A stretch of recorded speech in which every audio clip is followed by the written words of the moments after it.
चलिए, आप लोगों ने लिख लिया है तो अब ज़रा इधर ध्यान दीजिए। यहाँ पर है नज़्म। नज़्म का उन्वान क्या है? हम नौजवां हैं।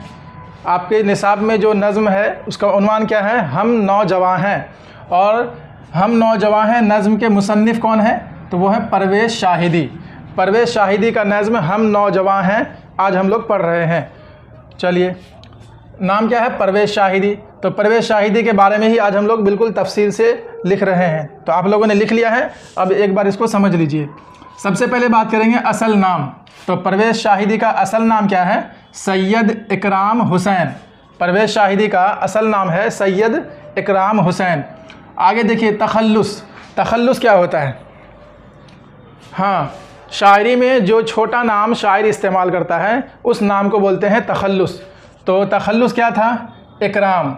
और फिर बाद में क्या रखने लगे? परवेज़। शुरू में परवेज़ शाहिदी ने जो अपना तखल्लुस रखा था वो है इकराम, क्योंकि उनका असल नाम क्या है? सैयद इकराम हुसैन। तो अपने नाम को ही उन्होंने ऐसे तखल्लुस इस्तेमाल किया था, लेकिन बाद में आगे चलकर उन्होंने अपना तखल्लुस क्या रखा? परवेज़।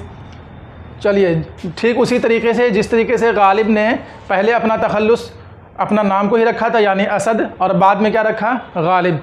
तो उसी तरीके से सैयद इकराम हुसैन ने भी अपना तखल्लुस पहले इकराम रखा और बाद में क्या किया?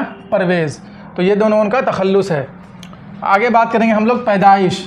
तो परवेज़ शाहिदी की पैदाइश जो है वो है 30 सितंबर 1910 को। 30 सितंबर 1910 को परवेज़ शाहिदी की पैदाइश हुई है। और अगर बात की जाए पैदाइश यानी पैदाइश की जगह की, तो वो है आपका लूदी कटरा पटना सिटी। लूदी कटरा पटना सिटी यानी पटना में इनकी पैदाइश हुई है। यहाँ पर आपसे सवाल है कि पटना का पुराना नाम क्या है, जो कि आपके निसाब में भी आया हुआ है। आगे हम लोग देखेंगे वालिद, यानी परवेज़ शाहिदी के वालिद का नाम क्या है? तो उनके वालिद का नाम है सैयद अहमद हुसैन। परवेज़ शाहिदी के वालिद का नाम सैयद अहमद हुसैन है, जो कि एक ज़मींदार थे और शायर भी थे। हाँ, परवेज़ शाहिदी के वालिद क्या हैं? ज़मींदार हैं और शायर भी हैं। इससे पहले वाली वीडियो में हमने पढ़ा था जगन्नाथ आज़ाद को, तो उनके वालिद भी क्या हैं? शायर हैं। क्या आप उनका नाम बता सकते हैं? तो आप कमेंट बॉक्स में बताएं कि जगन्नाथ आज़ाद के वालिद का नाम क्या है। चलिए आगे बढ़ते हैं। आगे बात करेंगे तालीम, यानी परवेज़ शाहिदी की तालीम कहाँ तक हुई थी। तो सबसे पहले देखेंगे हम लोग मैट्रिक। परवेज़ शाहिदी ने मैट्रिक का इम्तिहान 1925 में पास किया है। कहाँ से? कोलकाता यूनिवर्सिटी से। 1925 में कोलकाता यूनिवर्सिटी से परवेज़ शाहिदी ने मैट्रिक का इम्तिहान पास किया। उसके बाद उन्होंने ऑनर्स यानी बीए की डिग्री ली 1930 में। और कहाँ से? तो पटना यूनिवर्सिटी से। पटना यूनिवर्सिटी से 1930 में परवेज़ शाहिदी ने ऑनर्स यानी बीए किया है। आगे देखेंगे हम लोग एमए। तो याद रखिएगा एमए उनका डबल है, 2 बार उन्होंने एमए किया है। एक बार 1934 में उर्दू मजमून से। 1934 में परवेज़ शाहिदी ने उर्दू से एमए किया।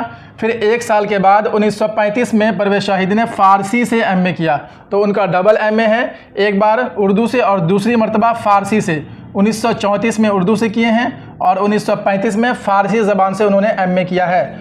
और दोनों कहाँ से किए हैं? तो पटना यूनिवर्सिटी से। परवेज़ शाहिदी ने डबल एमए उर्दू और फ़ारसी से पटना यूनिवर्सिटी से ही किया था। चलिए, ये बात होगी उनके तालीम की।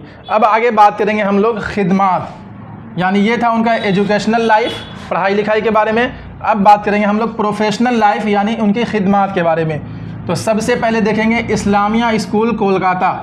सबसे पहले उन्होंने इस्लामिया स्कूल कोलकाता में एज ए टीचर यानी मुदर्रिस काम किया। यानी वो इस्लामिया स्कूल कोलकाता में मुदर्रिस बने थे। मुदर्रिस किसको कहेंगे?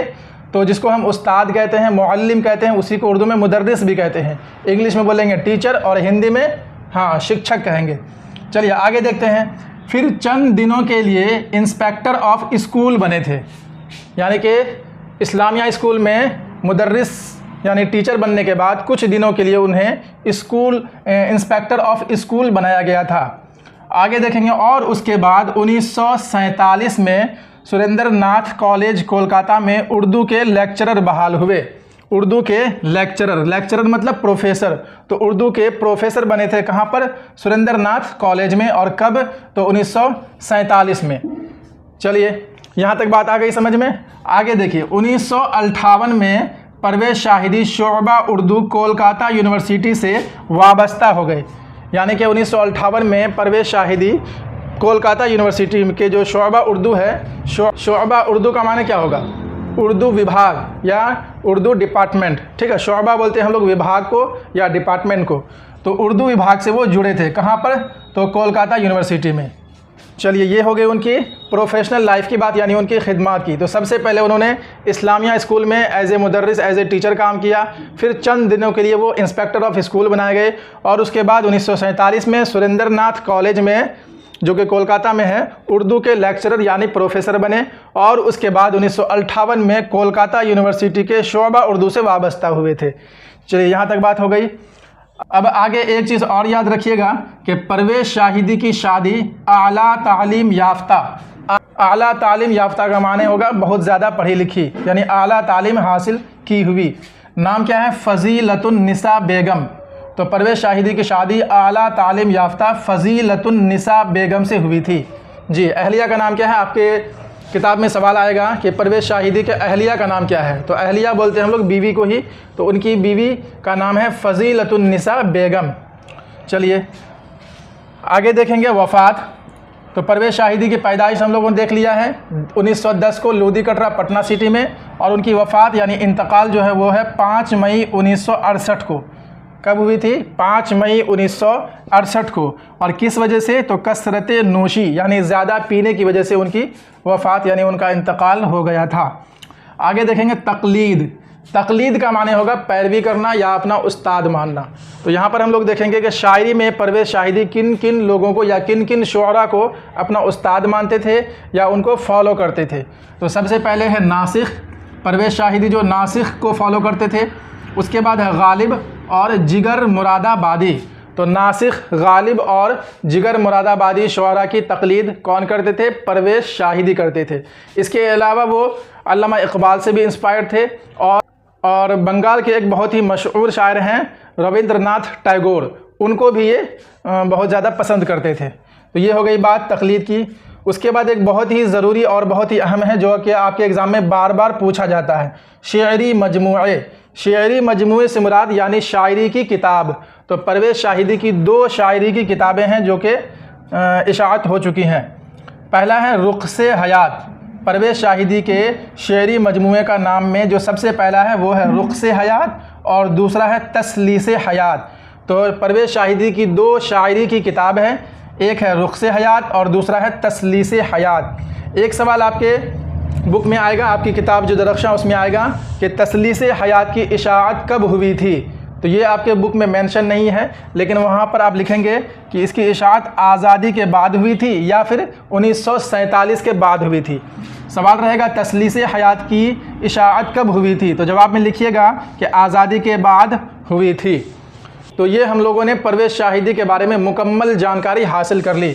एक चीज़ और याद रखिएगा कि उनका असल नाम है सैयद इकराम हुसैन, लेकिन वो मशहूर किस नाम से हैं? तो परवेज़ शाहिदी। इसमें परवेज़ क्या है? ये आपका तखल्लुस है। परवेज़ क्या है? तखल्लुस है। तखल्लुस किसे बोलते हैं? अभी मैंने बताया था कि वो छोटा नाम जो शायर अपनी शायरी में इस्तेमाल करता है। और ये शाहिदी कहाँ से आया? तो शाहिदी देखिए कहाँ से आया है। परवेज़ शाहिदी के नाना का नाम था सैयद शाह शाहिद हुसैन। नाना का नाम क्या है? सैयद शाह शाहिद हुसैन। तो परवेज़ शाहिदी यानी सैयद इकराम हुसैन ने अपने नाना के नाम से लिया है शाहिदी, और परवेज़ है उनका तखल्लुस। इस तरह से इनका नाम क्या बना? परवेज़ शाहिदी। और उनका असल नाम क्या है? सैयद इकराम हुसैन। और परवेज़ शाहिदी का शामिल निसाब नज़्म का उन्वान क्या है? हम नौजवान हैं। चलिए, तो अब मुझे उम्मीद है कि आप लोगों को तकरीबन सारी चीज़ें समझ में आ गई होंगी। तो चलिए अब हम लोग आगे देखते हैं सवाल जवाब को।